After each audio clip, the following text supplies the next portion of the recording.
Now in this video tutorial, what I want to do is go over the forms that we're going to be utilizing uh, for your project within Zip Forms. And in order to do that, I've uploaded a list, and what I'm going to do is take you back to the Desire to Learn website and show you how you navigate and get to those forms.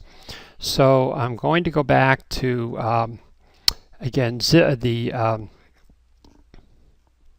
class, for the lack of a better word, D2L website. And in the email that I sent you, I have some video tutorials. And again, I'm in the process of creating these as I'm showing them to you. So sometimes what you're seeing might be a little bit different, but it's the same location. So this is the website link that I want you to go to right here, which is going to have all these video tutorials that I'm creating.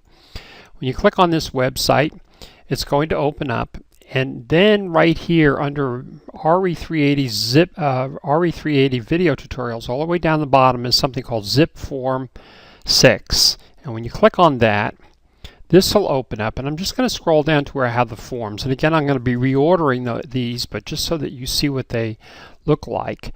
I have a posting here called Zip Form 6 Form List, and I'm just saying this is the first step in creating Zip Form 6 real estate forms that you will need for your course project property. You will need to print the list of the forms required by this course.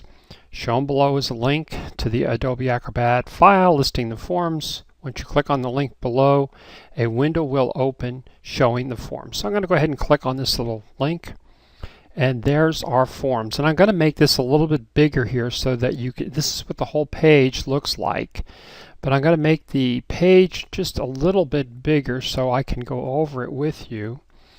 Okay, first of all, I want you to notice that up here I have, this is the name of the page, Zip Forms List of California Association of Realtors Contracts. Now, just so that you know, I'm using the term form and contract interchangeably. Literally, when you use the form, you end up creating a contract, but because the because these contracts are done in such a way and created by attorneys with the idea in mind that you're just filling out spaces in the form, like the person's first name, last name, what your commission's going to be, what the escrow fees would be, the title fees, whatever that happens to be, it's a form. So you're not creating the contract, you're using a form that will inevitably end up being the contract, if that kind of makes some sense to you. Now, what I wanted you to notice is on the left-hand side, I have the listing.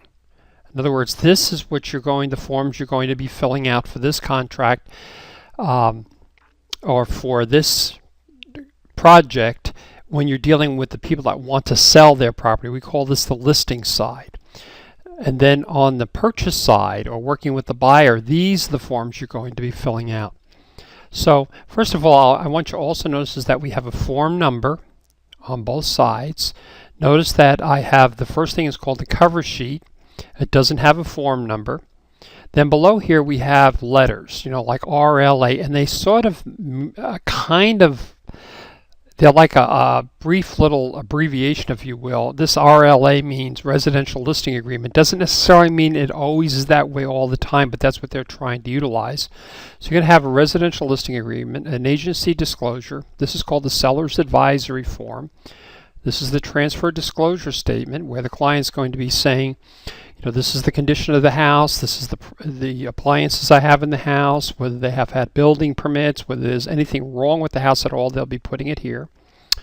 This right here I've put in a water heater statement compliance, and you notice it says note 2, and the reason why is because this form has been superseded by another form.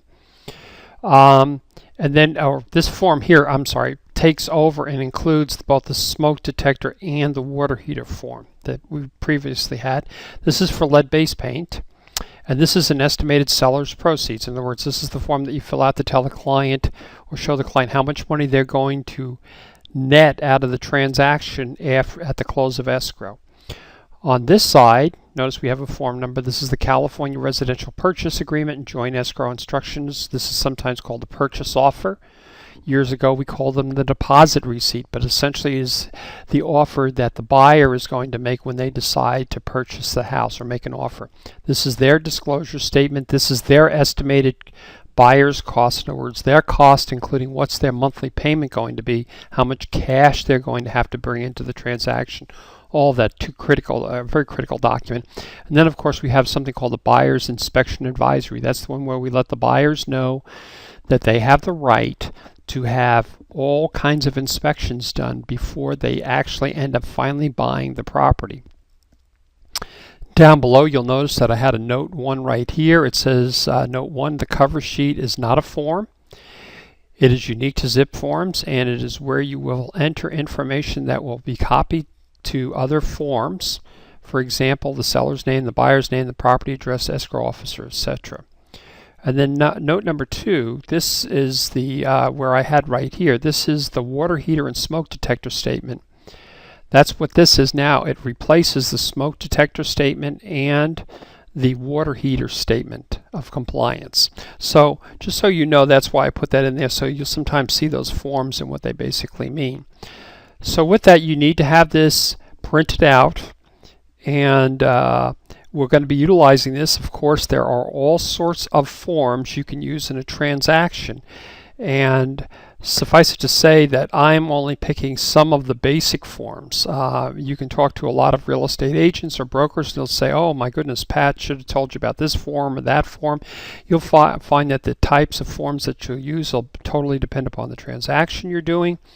And also the other thing, it'll depend upon the brokerage. Certain brokerages will say, I want you to fill out this form on every transaction. So really, you probably should expect in almost all cases to fill out a lot more forms than what I'm showing you right here. But the idea is for you to get the conceptual idea of how this software works. So we're going to be actually pulling the forms over in the next video tutorial.